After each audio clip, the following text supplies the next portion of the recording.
brand new fourth floor of the Miller Nichols Library. It's known as the Victor Wilson Learning Collaborative. And what had been over there. What had been up here before? So prior to the renovation, this was the silent study space. It was a space that had previously been almost exclusively stacks, so books, shelves everywhere. We did have special collection storage and the reading room up here originally as well. And so if you had come up to this space 2 years ago today, you would have seen a hodgepodge of the furniture that had been kind of moved in from other areas of the library, some large tables, and a lot of students being very silent and trying very hard not to make any noise because the slightest sound would echo through the entire floor. You know, chips were definitely not okay, carrots, typing too loudly, listening to your music with your headphones playing too loud because it was such a big open space. It just wasn't very functional for silent study. And so we've moved silent study down to the second floor, which most of you know because it's now where the Emeritus College is, and you have to be very quiet going to and from your programs now. And you've seen all of the changes that we've made down there to try to expand that silent study and make it more functional and usable than it ever was up here. And so when the robot was built and we moved all the collections down, that cleared up a ton of space. But at that point, you could even still see the lines in the carpet where the stacks used to be. And so it was not the best space in the library. And so when the opportunity came up for us to work with student success, part of the vision was that we had student success services all over campus. You could go to a dozen different buildings and find some aspect of it. We had whole units that were spread out in multiple buildings. And so the chancellor determined that he really wanted us to create a single central location for student success. And then it turned out that was absolutely impossible. There's nowhere on campus that has enough room for all of the great services we offer to students. And so we kind of identified this floor and the Atterbury Student Success Center as two places that are really prime locations for students to gather and to be, that are visually adjacent. We can see each other and easy for us to refer folks back and forth. And so it was a pretty in-depth planning process where we worked on trying to find synergies between the different units that would be in each location, and for this space, synergies between the libraries and the units that would move up here. And so it was really great to be able to work together with Christy Holsinger, who's the Vice Provost for Student Success, and really figure out what units we could bring together that would make this a logical and cohesive kind of idea that would also have lots of great spaces that would also still feel like library spaces. And so I know a lot of libraries are losing space across the country, probably internationally, to other units moving in, and we've been really fortunate that this isn't losing space. It's really just enhancing the space that we have and building some fun new partnerships. So the space opened in May of this year. Yes, that's correct. May of this year. Officially, it opened on June 1st, but we did have move-in starting in May. And so I can walk you through the different areas and kind of talk about all of the different programs that we have, as well as some of the really fun features that I think are cool about this space. And one that I'll start on, we'll just go ahead and start right over here, which is the reception and entry area, and we'll get out of the way.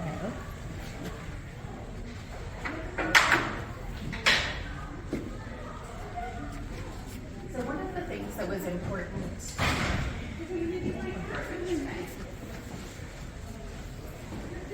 One of the things that was important in designing this space was to make sure that people could actually find what they were looking for. Any building that's bigger than a room or a suite, it's going to be difficult to find what you need, and the number of different services that are on this floor, library is already confusing, and then adding in all of those different elements makes it even more confusing. And so we do have a reception area here. This desk is staffed most of the time, business hours, and then a little bit into the evening, and hoping to continue to make those hours so it can be all the hours of the library. But you can see it's 8 to 5, Monday through Friday. So here you can find information on all of the different programs that are here. They do have some paper notices that you can use if there isn't anyone sitting there, but the person who's sitting there should be able to send you to what you're looking for. Another thing that I really like about this is there are a lot of interesting acoustic separations in here. So if you're into the acoustics and the design of this space, you'll hear as we walk through that the space sounds very different everywhere you go. So standing here sounds very different than it did when we were in that elevator hallway. That fixture, the light fixture up there, is actually acoustic paneling. And so this sort of point of merging, this intersection where a lot of different groups come together and tend to stop and talk, has that acoustic separation there to try to help keep it from echoing and being disrupted throughout the entire floor. We also on this floor, the panels behind the desk here are also acoustic panels to help with that noise. There are 2 classrooms on this floor. This one is reserved for almost exclusive because they're so active use by supplementary instruction program. So there are often SI sessions in this space and they tend to reserve it for that. And we have a second classroom here, which is sometimes also used for SI, but also for workshops, large group meetings, other sessions. The important thing to note is that neither of these classrooms are centrally scheduled, so they won't be used for a regular class. You won't come here for your section of whatever course you're taking. And we're still kind of working through how those are used and making sure that we're keeping them busy but not overdoing it. And I think it's been really successful so far. You can see they're both being used right now. Any questions about that before we move around? So maybe we'll see as we go that way. What happened to what was the math lab?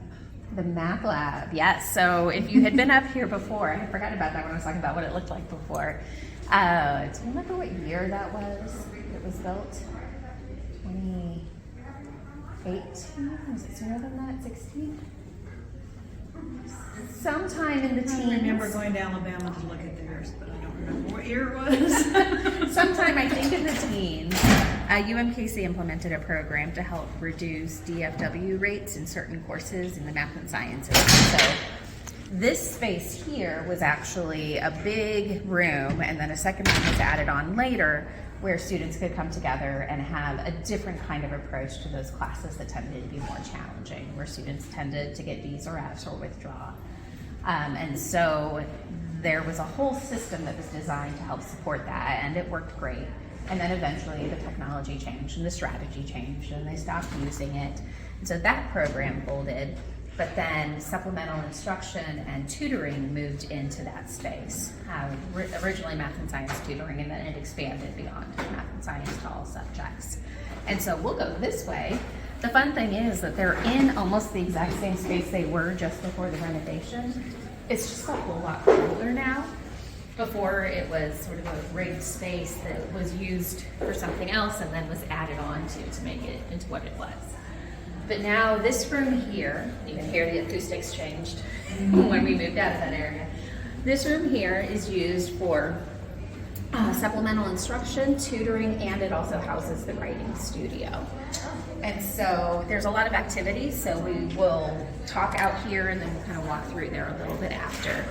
But you can see there's a variety of different kinds of spaces in there. There are tables where students can meet with their tutors, but there are also more comfortable spaces. There are a lot of whiteboards. You can see these stations here, which are designed so that 2 people can pull up and work together at a time. And so just depending on what it is they're talking about, what the students' needs are, they should be able to get through without anything. So this side tends to be more supplemental instruction and tutoring, whereas here on the left is the writing studio space, which has more books. And more different collections in there. And so the footprint of this room is pretty similar to what it was before, but then again you can see brand new carpet and ceilings, all new furniture, and very different structure. The whiteboards are also original, I think. No, we ended up having to replace them. So the other thing that I would say about this space that's really interesting is that it does have doors that can close. It's one of the few spaces that does, and that's just because it can tend to get very noisy and out here, and they want to be able to make sure that students can have that tutoring and that writing support without disruption. The other thing you'll see in here, and as we go throughout, is that most of the space that's on the exterior of the building, anywhere that has access to windows, is largely going to be open student space, and offices tend to be more centralized to the core. You'll have glass windows if you have an office in the middle, to try to bring that light in, but generally we'll keep the light in the open public spaces. I believe the math, whatever it was called, thing was done in about 2014. 14? That sounds about right. So it was about 5 years that it was in operation. That makes sense. All right. Hello.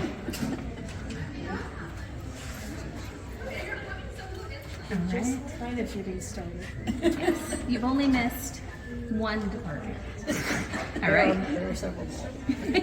Quite a bit more. Are you ready to head around this direction? Sure. Okay. So this is the supplemental instruction, which is math and science. We've also got the writing. So as we come down this way, you'll see we have a few more offices down here. These tend to be the folks who are responsible for the programs. Again, they're very accessible to students. They try to make sure that you can easily find the people that you're looking for. So if you have an appointment with someone, the offices are easy to locate and easy to identify. We also are temporarily housing a couple of departments while the Atterbury Student Success Center is under renovation. So you'll see a few things that aren't actually permanent fixtures, like what's behind me right here are the career services files. There was nowhere to put them, so they ended up in a hallway. Career services is over here right now, as is the University College, and then the School of Graduate Studies is temporarily down on the first floor of the library. So if you're looking for any of those folks, they're here for now, but they'll move out eventually. School of Medicine Advising? Yeah, is that still over in Atterbury? It will be. Yes. Currently here, or? I don't remember where they ended up. He was in medicine. So. Yes. they will be over in Atterbury. So I mentioned at the beginning that we spent a lot of time trying to figure out where the most important synergies were in designing who ended up where. It wasn't just I get dibs on this space and I get dibs on that space and some rock, paper, scissors to deal with the conflicts. But really the focus was on having academic support services in the library, the spaces that you'll usually go after you've enrolled and while you're taking your classes, which is generally where you are in your academic career when you're using the library. It also tends to be where we have the greatest synergy and the most overlapping programming. And so you'll hear a little bit about that as we go. So for example, the writing studio has had a location in this building for years and years, over a decade. And having their official home be here now has been really fabulous, because now that referral that we used to make back and forth all the time is even easier because they can have full access to their services here.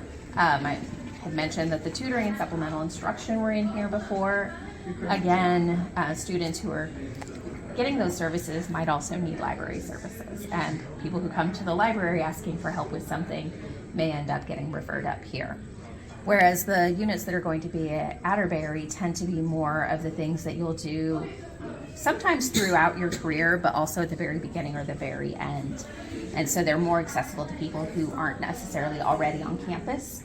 So the Welcome Center, advising, career services, the University College, School of Grad Studies, those all tend to be things where students who are brand new to campus might need to come in, or students who have already graduated might need to come in. And so trying to make those connections really logical and make sense was really important part of this project.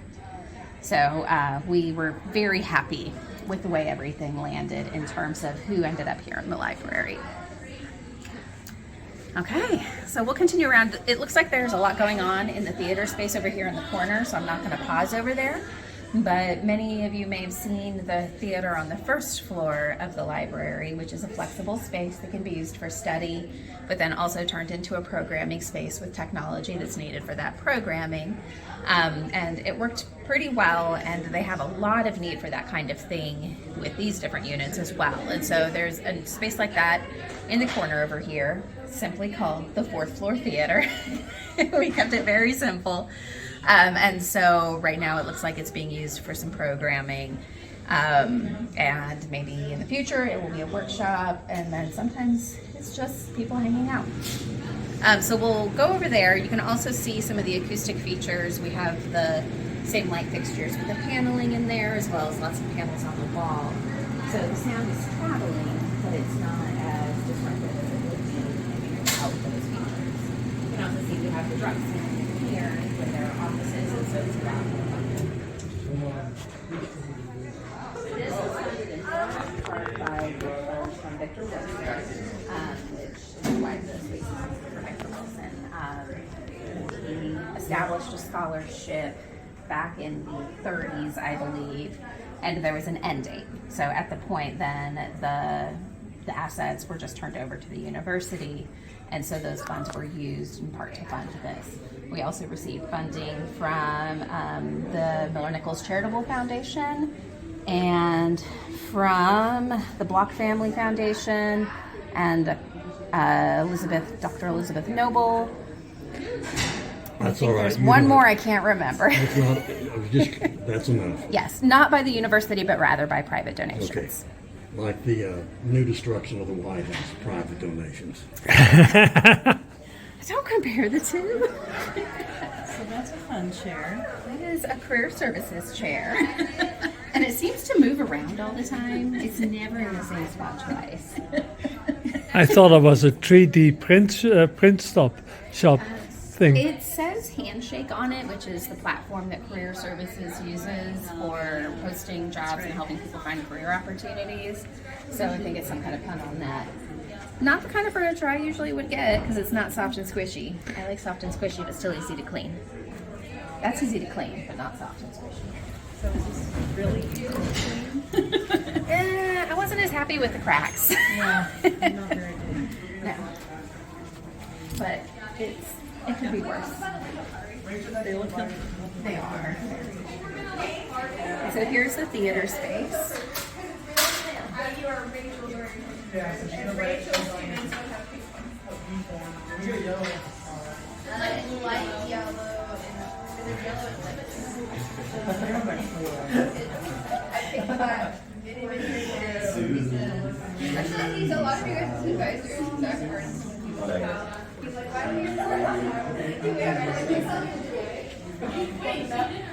We don't have a hanging from the ceiling. No, our charge was to put an outlet everywhere you could possibly put one, and they did okay with that. Anywhere there's seating, there should be pretty readily accessible power. There are a few places where I think we could have done better. But some spaces, for example, along this wall were not originally intended to be as they are right now, and so we will probably have to go back and add power to a few areas. The original plan was for this to be a very gigantic, fabulous mural, but it didn't happen for a variety of reasons. So there are a variety of study rooms in this space, and so this is the first of those. This one is very similar to and was modeled after one we have on the third floor of the library in the digital collaboration studio. It seats about 12 people and is fully Zoom and hybrid enabled. So you can have a Zoom meeting going on in here, and there's great audio and video capabilities. There's a computer built in where you can plug in your own. And one of the things that's really fabulous about this room and the one on the third floor is that they're the only two spaces of that nature that are easily and directly reservable by students. Generally, conference rooms like this are reserved for faculty and staff. And so having students able to access this kind of technology is something that's really important and that we've been trying to add in as many places as we can.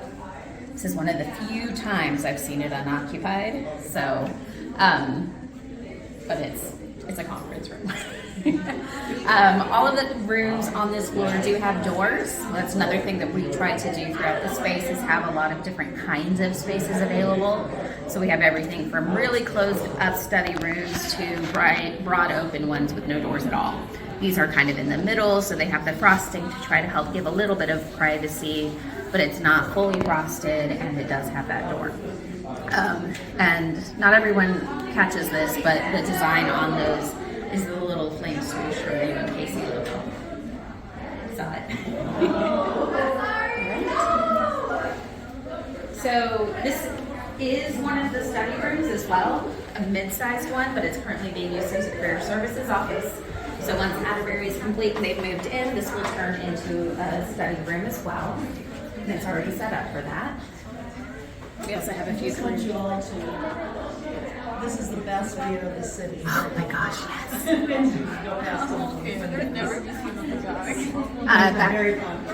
Back when it was just a big open space, I would often come up and find a chair just in front of everyone, just facing straight out. She wanted us to go on a Tuesday. She wanted us to go like during our dozen time, but she wanted to come with us. But then I was like looking, I was like, oh, let me see it. We used to be students. I used to teach you. Now we're too old. So this is the space that is most like what folks here at UMKC think of as library space. Lots of different kinds of tables, comfortable seating. You can see a different kind of acoustic treatment, so it doesn't echo as much here. But it's also a collaborative study space, which is why you see the big tables and why it's not quiet because it's not intended to be.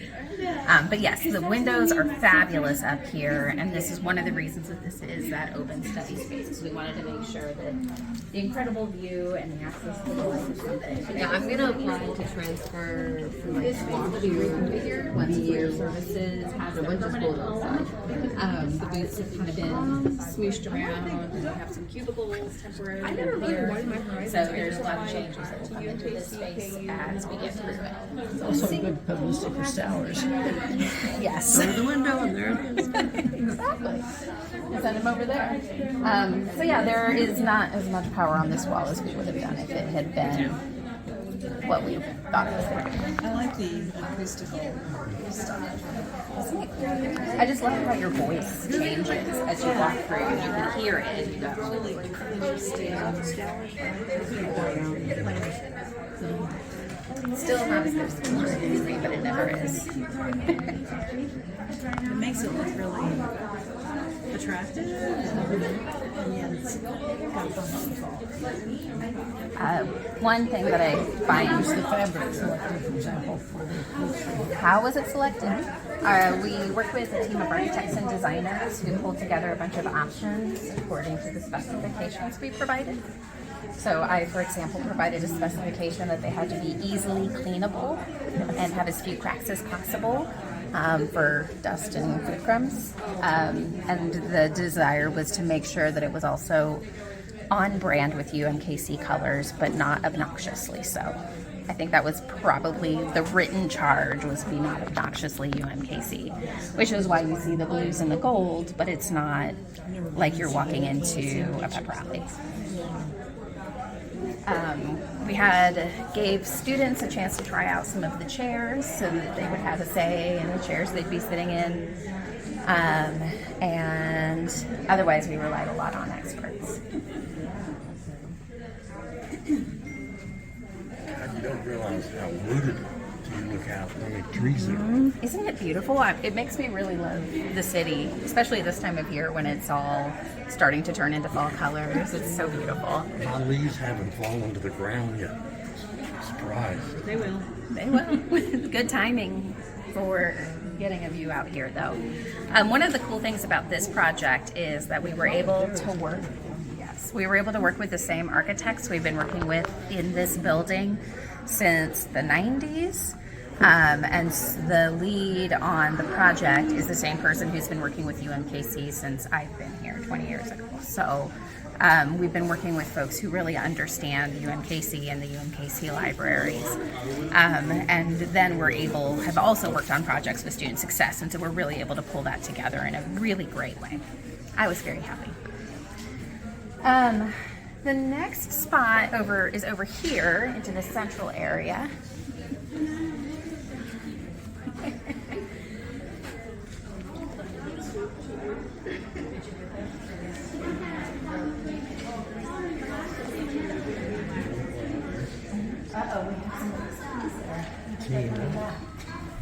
So this is the Undergraduate Research and Creative Scholarship Commons.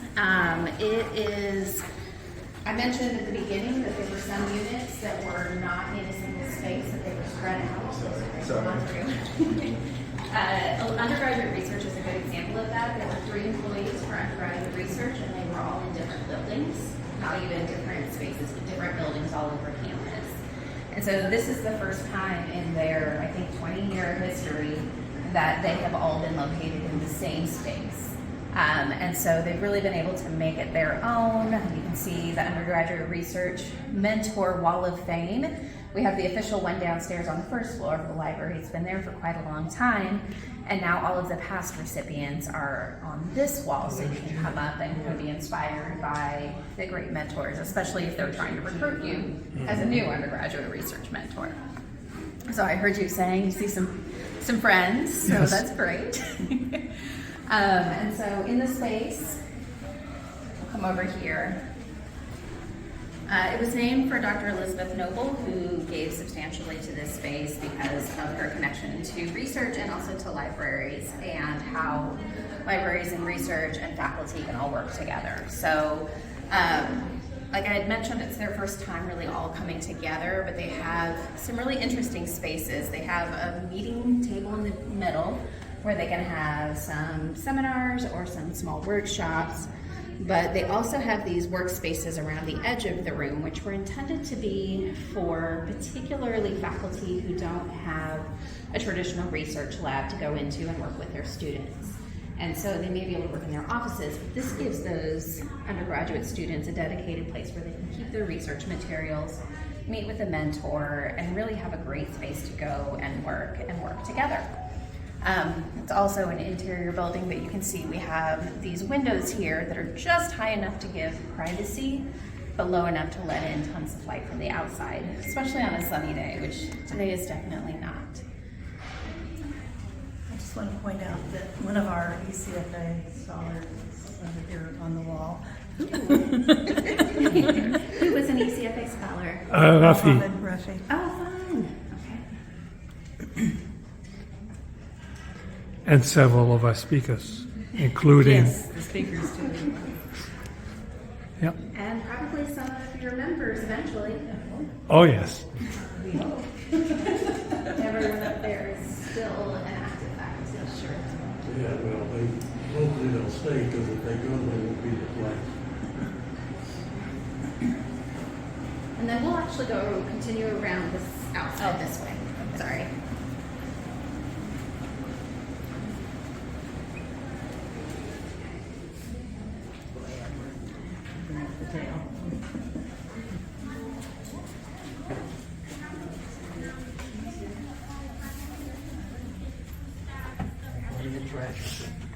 Plenty, yes. We have lots of need for those. Another program of UMKC's that's relatively new is the Professional Career Escalators. That is now a part of Career Services, and so they're also here with Career Services while Atterbury is being renovated. So these study rooms here are actually also currently being used as offices. We will have a lot of great new study rooms next year, if the instruction's on time. Yes. No, they didn't get rid of my harbor, so. Yes. Oh, I know that was one of the absolutely must-keep things. This one is still currently being reservable as a study room, and you can see it's being used right now. So we have 4 different sizes on this floor. This is the larger size next to the seminar room, of course, where has all the meeting technology. All of the study rooms, though, do have the screens, and many of them have cameras as well. So as we come around this way, and I'm going to drop my voice a little bit because it is more of a workspace. This area here is reserved for student employees. So this floor employs about 100 student employees at any given time, which is even more than the libraries. I think we're at about 65. Sorry, there's someone coming through. And many of them work directly with other students through peer mentoring, peer tutoring, peer instruction, lots of different programs. And so they tend to be out and about in meetings or in those spaces. But they also have project work and other things that they need to do. And so this area here is reserved for them to come in and do their work. So there are computers here, workstations, as well as some cubicles for the graduate student assistants in these spaces. When it's not being used for workforce team employees, it's also open for our students. Not many are using it yet, but I think they just haven't discovered it.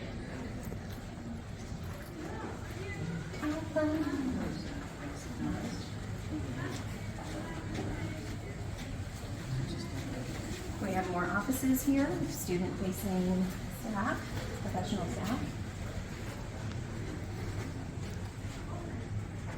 I think on this side, we have most of the mentoring programs, including Block Scholars, PC Scholars, First Gen Ruse, Men of Character Academy, and I know I'm missing a couple.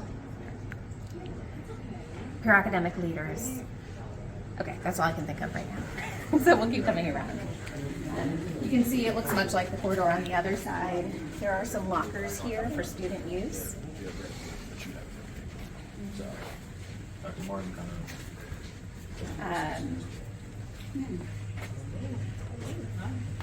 This is very Isn't that a great idea?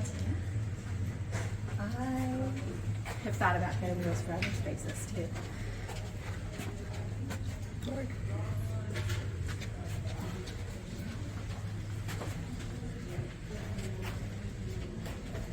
And so as we continue around, the next space is what I have been referring to as the mentoring lounge. It's a home for many of the peer mentoring programs that UMKC hosts. There are the peer academic leaders here. This is a program where first-time college students are assigned a peer mentor who works with them throughout their first semester and beyond that in order to try to help answer questions and build that community. So that's something that's accessible to most students. And so often I'll come up here and this place is so noisy I can't hear myself think, and it's so crowded with students, and it's wonderful. I love it. And then as you continue through in there, and it looks like there's a bunch of students in there, so I'll do most of my talking out here. And there's in the center, there's a space for Block Scholars and KC Scholars, which are both scholarship programs that have a mentoring component. And then finally on the far end is the First Gen Ruse, First Gen, and that's for the first generation college students. I think last I heard about 58% of our first time college students are first generation students. And so it's a pretty significant chunk for a student population. And so there's some additional services that are available to those students who enroll in that program. So the idea behind these spaces is that they have a place to meet with their mentors. They also have a place to just hang out where they feel comfortable and they feel at home. They know that they're more likely to run into someone they know if they're in one of these spaces. But then it's also not closed just to those folks. And so, you know, if you want to bring your friend who may not necessarily be a part of that program, they're absolutely welcome to come and hang out in these spaces too. You might meet some new people that you wouldn't have met otherwise. As we walk through it, you'll see that the nature of the space changes. It essentially gets more casual as you go down. So this is the most formal space. It doesn't feel that formal, but tables and chairs. And then as we go in, you'll see more like comfy chairs, lounge seating, and then towards the end, they'll have bean bags and really comfortable casual stuff. So let's go ahead and walk through. So Cindy, I've seen these are acoustical as well as ceiling.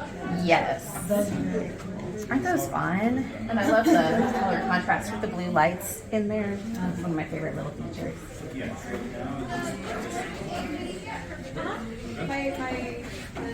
Yep, get your bag. And you can see there are also some dividers here that can be used to divide out the space, but are very mobile, so they can open the whole thing if they have a giant event or where they want to do something all together, or they can put them up and make it more of a wall.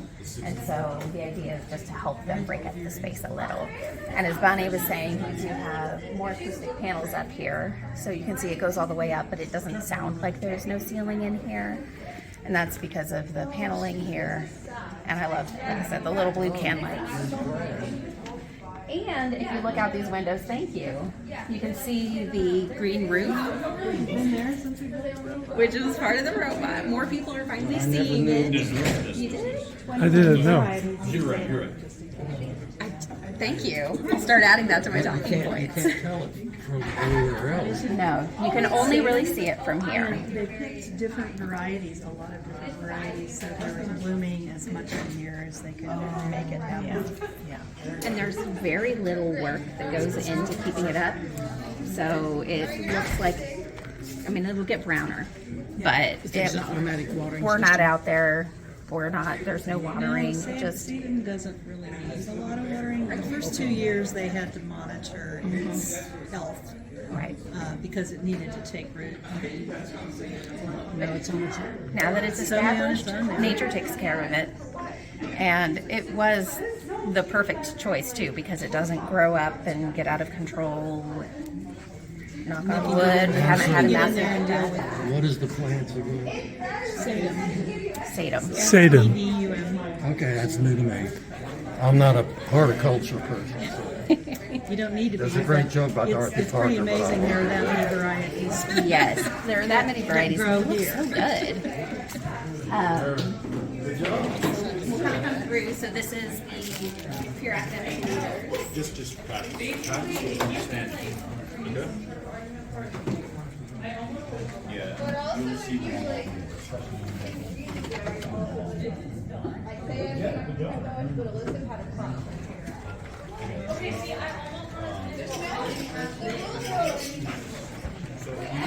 you're getting it. You know, I'm going to stress this is like extended. With their things. And so that you'll see storage cabinets in a variety of spaces that are built in.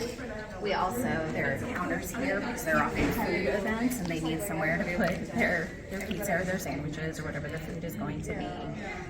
There's also often coffee or other treats out here. And then down here in the first gen den, they have the coolest letters in here. There's also a screen because they do a little bit more programming where they're bringing in first generation faculty often to give workshops or lead seminars with the students. They're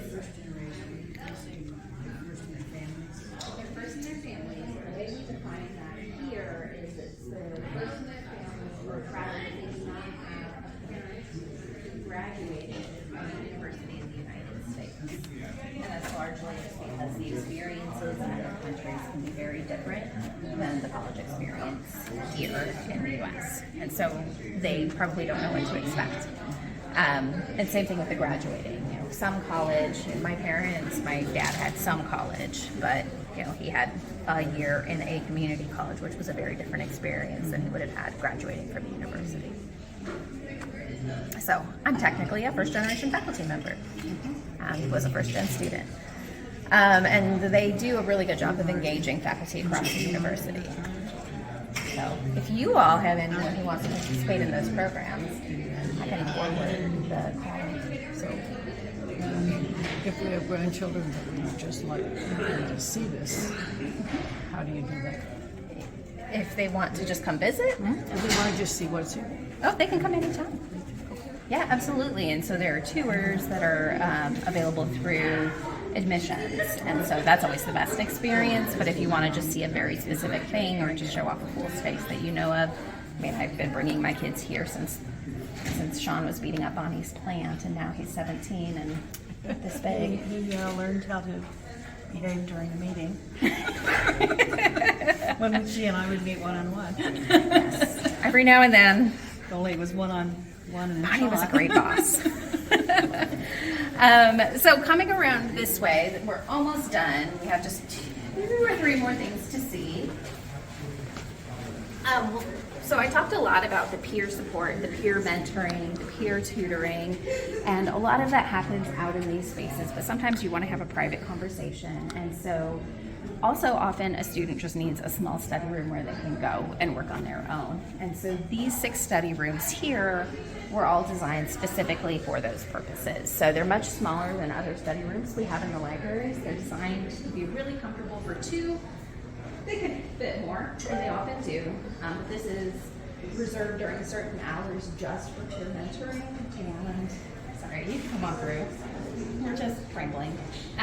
But then is also available for student reservations outside of those hours.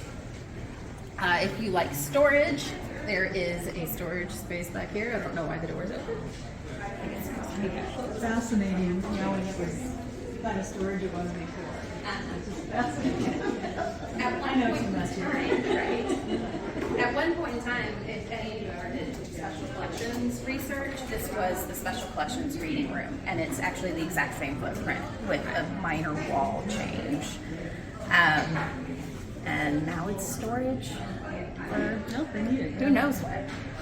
Yeah, you can tell little pages for each of the things for them to store their T-shirts and pens, whatever. Yeah. poster section stuff. Is anyone interested in seeing the special collections closed stacks area? Yes. Okay. Is it still there? It is, and you can see. I thought you'd seen it already, Bonnie. You'll love it.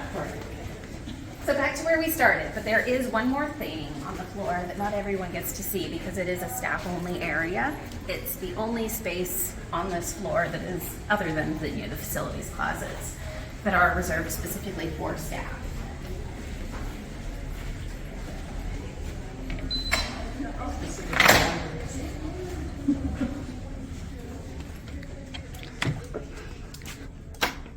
And so, right, up until before the renovation, we had a closed special collection staging and storage space that extended through the space that we have currently, as well as across into undergraduate research.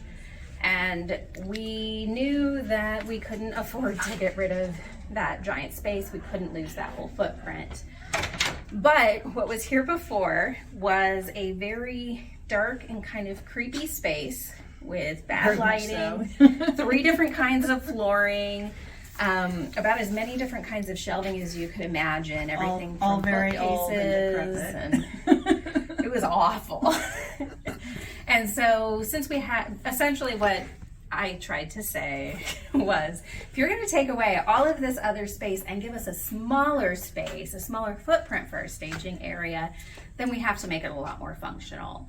And so what they did, what we ended up designing is a space that has sturdy flat flooring that we can easily roll carts across. This shelving was designed to be the height of a box, and so you can see over here that we have bankers boxes stored. They're double deep, and so you can have one on each side so you can easily access them. We have it lined all the way across the back, all throughout this side, and then another kind of shelving around the corner over here. We also added in some 2D art storage, which is only a tiny bit occupied, and that's not because we don't have enough to fill it up, but rather because we already have it probably way too full. And so we're waiting for our new head of special collections to come and decide what she wants to have on this wall versus what she wants to have crammed somewhere else. But this is great because it's giving us the ability to actually see this stuff, which you'll see back in the corner was originally just leaned up against the wall in big piles and was very difficult to find something if you were looking for it. So this is intended to be staging. Often we'll bring in a very large collection and not have anywhere to put it. We don't want to keep these kinds of things in the receiving room where it's subject to damp and weather changes, and the building's kind of a mess in terms of HVAC. Any large building is difficult to control. This space has its own dedicated climate control system, which is also new. We got a new one. Oh, good. Yeah. And is intended just to keep these things until we get them processed. So most of what you'll see here are bankers boxes or cardboard boxes. We have Chewy boxes, shoe boxes, old photo albums. That's because these are things that are unprocessed. We got the collection and we need to keep it somewhere until we can go through it at least enough to be able to organize it and put it away in preservation boxes. Big Bang buffet. I'm just Glamour, I know. I often want very badly just to pull random things off the shelf, but I also know that I'm not very coordinated and I'm likely to drop the whole box, so I don't do that very often. I love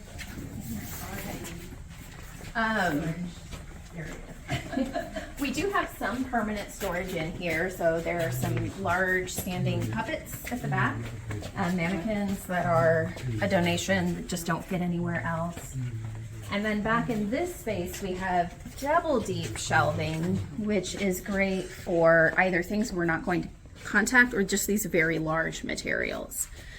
We very quickly ran out of space in our drawer cabinets in the special collections area for this kind of material, especially in university archives. We're finding quite a bit, and so they're storing it all in these spaces. We're still, again, pulling things in here. There are also a couple of big cabinets that we're going to use for 3D objects. On down, yeah. For 3D objects that need to go in, but it is a pretty cool space. Where it is. Fun fact, we have one grid over here of the storage because they mismeasured and it Figured that. over. When I saw this, I was like, And so it did. For a while, it was in my office. The wires onto the wall, and you're gonna have to fill out holes in the wall. Exactly. at some point, when they redo the ground floor, they may. This might be for my office. Oh, yeah, Art Griswold.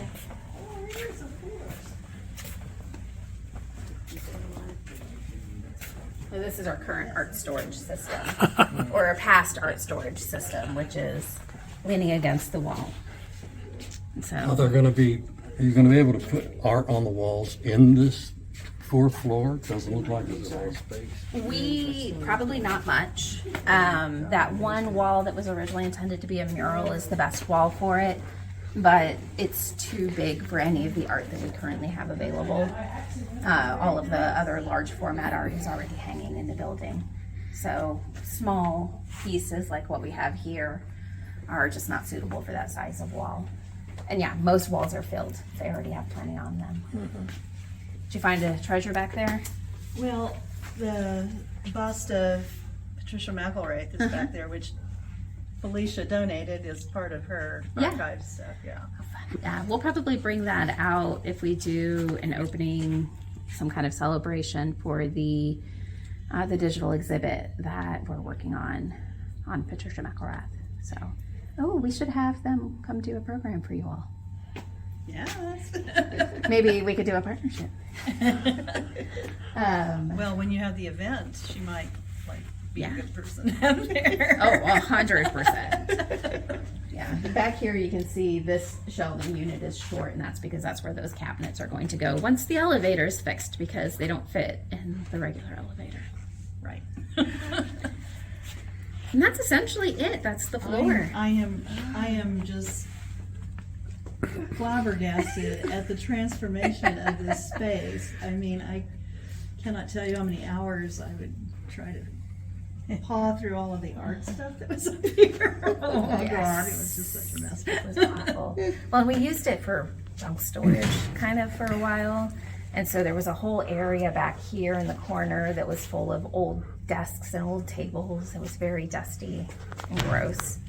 And now it's almost surgical in its cleanliness. So I wish I had a before and after to show you. Then you would know why Bonnie is so floored. That dust and whatever else was with it had to not be good for all that stuff in the boxes. Ooh.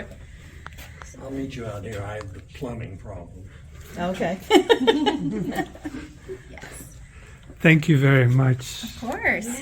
Any other questions?